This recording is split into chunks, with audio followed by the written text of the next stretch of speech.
5 लाठी रोज। एक दिन खाना खात रहल मन पड़ल पिंडिया को तो मरबे ना कैले, उठ गई ना मरल 5 लाठी प्रकट हो गई ना करम मांग ले बेटा।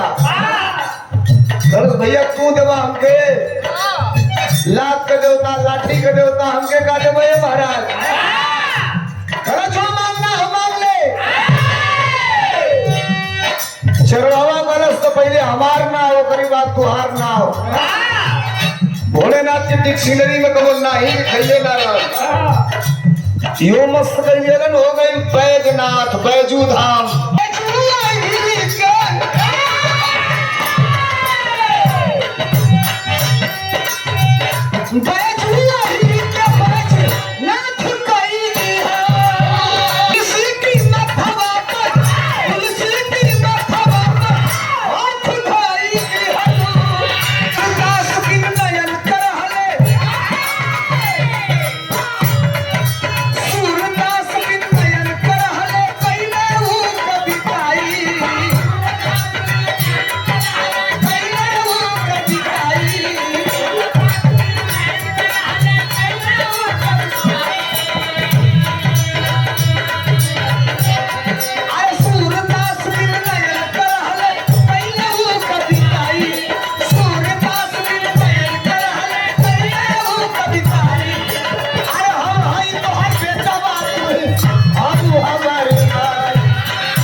हमर